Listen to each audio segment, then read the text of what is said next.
दोस्तों, दुनिया की सबसे बड़ी कंपनी है एप्पल, जिसकी कीमत $2 ट्रिलियन से भी ज्यादा हो चुकी है। और इस कंपनी का सबसे बड़ा हेडक्वार्टर भी किसी से कम नहीं, जिसका नाम है एप्पल कैंपस 2 या एप्पल पार्क, और कुछ लोग इसे स्पेसशिप भी कहते हैं। तो दोस्तों, इस हेडक्वार्टर के अंदर चलते हैं और देखते हैं कि ये बिल्डिंग आखिर कितनी फ्यूचरिस्टिक है। तो 2006 में एप्पल के बानी स्टीव जॉब्स ने जब देखा कि इनकी कंपनी काफी तेजी से तरक्की कर रही है और एम्प्लॉयज की तादाद काफी बढ़ रही है, तो उन्होंने एक ऐसे ऑफिस की ख्वाहिश की जहां सभी एम्प्लॉयज एक साथ आकर काम कर सकें। और 2011 में इसीलिए उन्होंने उस शहर में जमीन खरीद ली। हालांकि कुछ महीनों के बाद ही स्टीव जॉब्स की मौत भी हो चुकी थी, लेकिन इनके विजन के हिसाब से इनके हेडक्वार्टर पर काम चलता रहा। ये बिल्डिंग बिल्कुल गोल बनी हुई है, जिसका सरकमफेरेंस 1.46 किलोमीटर, यानी अगर आप एक सिरे से चलना शुरू करें तो वापस वहां पर आने में आपको लगभग 1.5 किलोमीटर पैदल चलना पड़ेगा। इस बिल्डिंग में 12,000 लोग एक साथ काम कर सकते हैं और मौका पड़ने पर लगभग 15,000 लोगों का स्पेस भी इस बिल्डिंग में मौजूद है। एप्पल की इस बिल्डिंग को बनाने में लगभग $5 बिलियन यानी 35,000 करोड़ रुपए खर्च हुए थे। एप्पल की इस बिल्डिंग को पावर लेने के लिए बाहर से जरूरत नहीं पड़ती, क्योंकि ये दुनिया की सबसे ज्यादा इको फ्रेंडली और पावर इफिशिएंट बिल्डिंग में से एक है। और इसकी सारी पावर सप्लाई रिन्यूएबल एनर्जी से आती है और 75% पावर सोलर पैनल के जरिए हासिल की जाती है। दोस्तों, इस बिल्डिंग के चारों तरफ ऐसे दरख्त लगाए गए हैं जिन पर सूखे का कोई असर नहीं पड़ेगा, ताकि अगर सूखा पड़ भी जाए तो भी एप्पल के हेडक्वार्टर के आसपास हरियाली बनी रहेगी।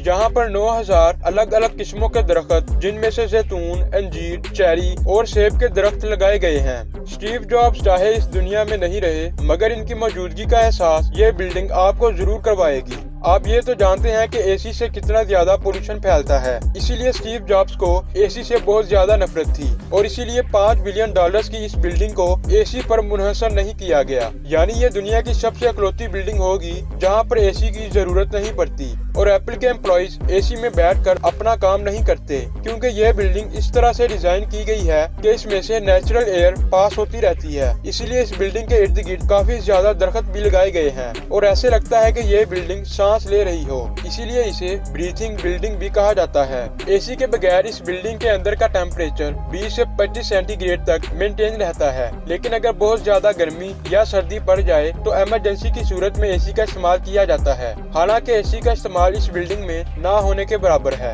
एप्पल के इस हेडक्वार्टर के अंदर जाने के लिए आपको 755 फीट एक लंबी टनल से गुजरना पड़ेगा। ये रास्ता आपको कार पार्किंग की तरफ लेकर जाएगा, जहां 3,000 से ज्यादा कारें पार्क की जा सकती हैं और ग्राउंड के ऊपर 6,000 से ज्यादा कारें पार्क की जा सकती हैं। दोस्तों, ये 4 फ्लोर की बिल्डिंग और 1.5 किलोमीटर इसका सरकमफेरेंस है, इसीलिए यहाँ पर चलने के लिए आप पैदल तो सफर नहीं कर सकते और इसीलिए यहाँ 1,000 बाईसाइकिल भी मौजूद हैं, ताकि एम्प्लॉयज एक जगह से दूसरी जगह आसानी से जा सकें। इस बिल्डिंग में एक वेलनेस सेंटर भी मौजूद है, जहाँ आपको योगा और जिम करने की सहूलत मिलती है और अगर आपकी सेहत अच्छी नहीं है तो यहाँ पर आपका इलाज भी हो सकता है। अगर आपको इस हेडक्वार्टर में काम करने के दौरान भूख लगती है तो इस बिल्डिंग में 1 या 2 नहीं बल्कि 7 कैफेज भी मौजूद हैं और इन कैफेज में कई हजार लोग एक साथ बैठकर खाना खा सकते हैं। दोस्तों, स्टीव जॉब्स ने इस बिल्डिंग में काफी ग्लास का इस्तेमाल करवाया है, ताकि कुदरती रोशनी को अच्छे से इस्तेमाल करके पावर को बचाया जा सके।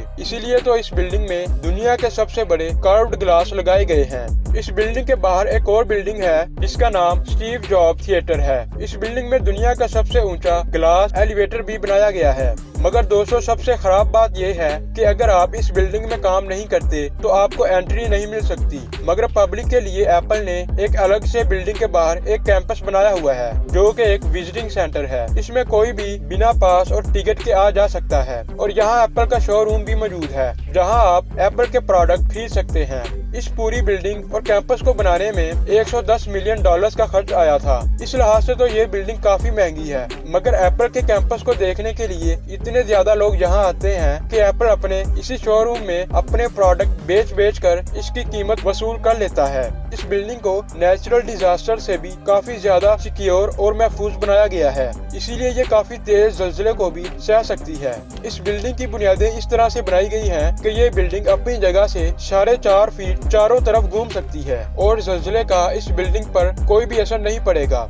दोस्तों, ये बिल्डिंग पूरी तरह से फ्यूचरिस्टिक होने के साथ साथ एनर्जी एफिशिएंट और इन्वायरमेंट फ्रेंडली भी है। दोस्तों यूं तो स्टीव जॉब्स इस ऑफिस के बनने से पहले ही दुनिया से जा चुके थे, मगर इनका बनाया गया ये ऑफिस और इसकी यूनिक क्वालिटीज हमेशा वहाँ के एम्प्लॉइज को स्टीव जॉब्स की याद दिलाती रहेगी। दोस्तों आपको इस हेडक्वार्टर में कौन सी चीज सबसे ज्यादा अच्छी लगी, हमें कमेंट सेक्शन में जरूर बताएं।